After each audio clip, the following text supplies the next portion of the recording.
Wellness Rhythm Show. Find your rhythm. Live your wellness. Y'all, let me tell you something that happened at my last doctor's appointment. She looked at my blood work and said, "Emma, your inflammation markers are creeping up."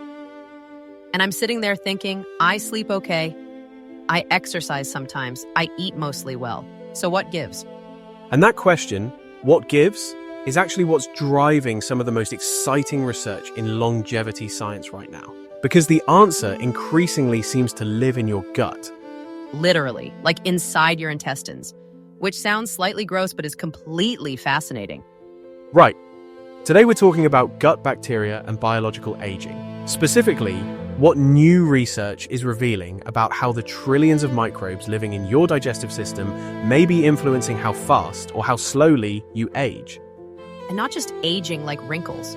We're talking cellular aging, inflammation, brain health, immune function, the whole package. This is genuinely one of the most promising areas in longevity science right now. So let's dig in. Okay, so first, let's just make sure everyone's on the same page. When we say gut bacteria, we're talking about the microbiome, right? Can you give us a clean definition? Right. So the microbiome refers to the vast community of microorganisms, bacteria, fungi, viruses that live primarily in your large intestine. We're talking roughly 38 trillion microbial cells. For context, that's roughly equal to the number of human cells in your entire body. That's wild. You are basically half microbe. In terms of cell count, more or less, yes. And here's what makes this relevant to aging. Researchers have found that the composition of that microbial community shifts significantly as we get older, and those shifts appear to matter enormously. So it's not just that you have gut bacteria, it's which bacteria you have. Exactly.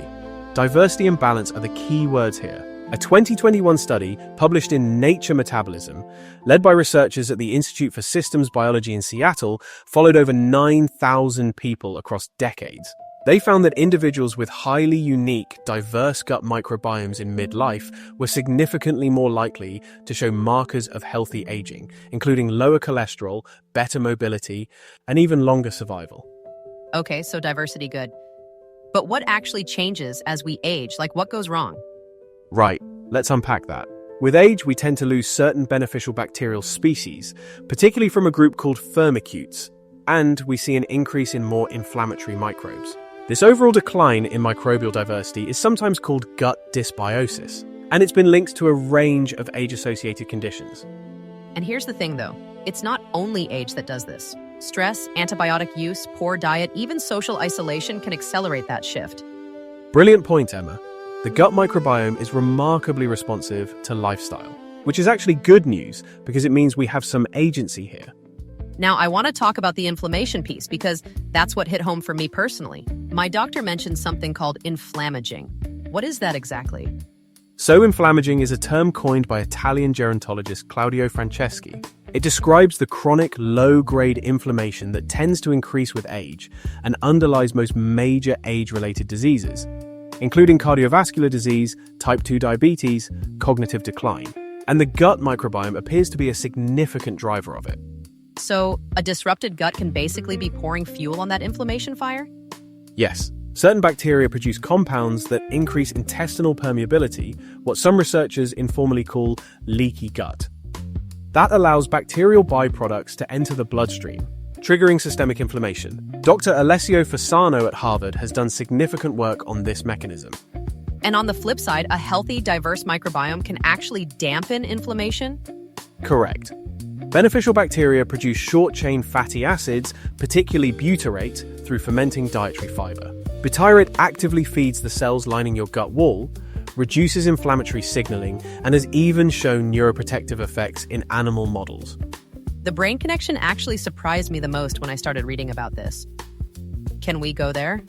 Yes, the gut-brain axis. This refers to the bidirectional communication network between your gut and your brain via the vagus nerve, the immune system, and various hormones and neurotransmitters. About 90% of your body's serotonin is produced in the gut, not the brain.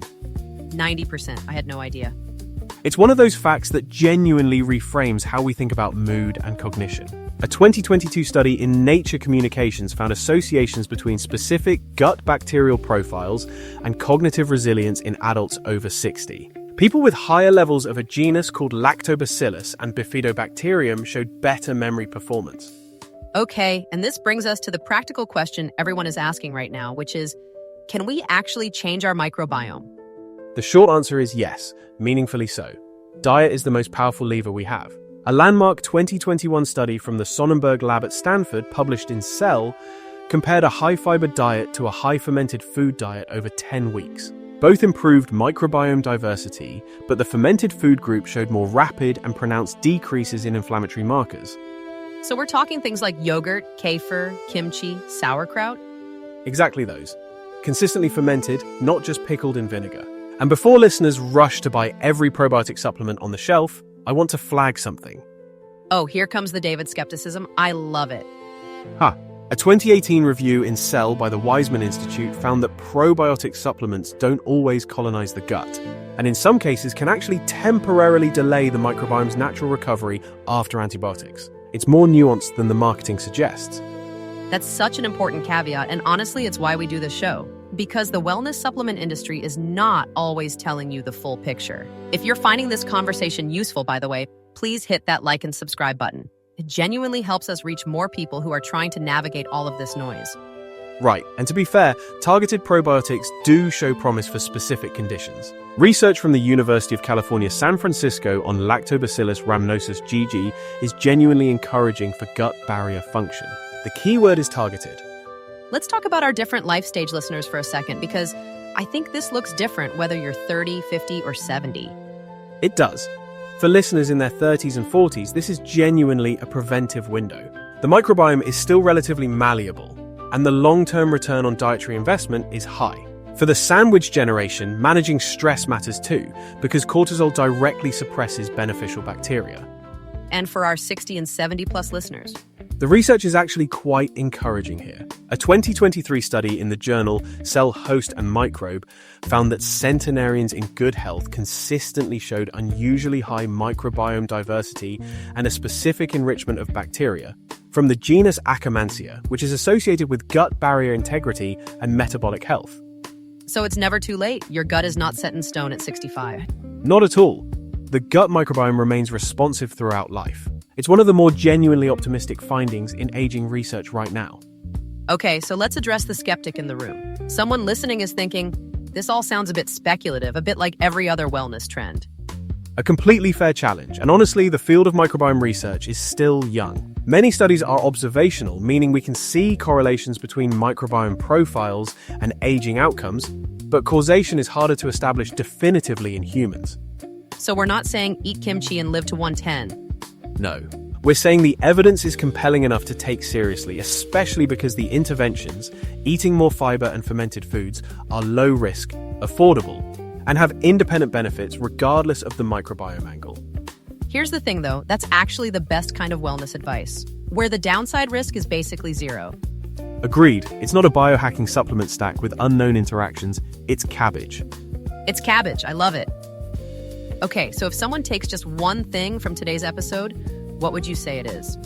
Add variety to what you eat, particularly fiber-rich plants and regularly fermented foods. Not all at once, not a dramatic overhaul, just more variety, more consistently. The research from the Sonnenberg lab suggests even 4 to 6 servings of fermented foods per day can produce measurable microbiome changes within weeks. Y'all, this is so doable. You don't need a $90 probiotic protocol. You need a good yogurt and maybe some sauerkraut on your lunch. I am genuinely excited to experiment with this more this month. And we should note, if you have specific GI conditions or immune concerns, please do work with a registered dietitian or gastroenterologist. This is wellness context, not medical advice. Exactly. Informed friend, not your doctor. Thank you so much for spending this time with us today on the Wellness Rhythm Show. If today's episode added something useful to your week, please like, subscribe, and share it with someone who needs it. We genuinely read your comments, and they shape where we go next. And if you found yourself slightly more interested in sauerkraut than you expected to be today, honestly, mission accomplished. That's the bar. That's the bar, people. We'll see you next time. This show is part of the VoxCrea.ai system. If you want a show like this for your organization without building it yourself, go to voxcreel.ai and request a sample episode.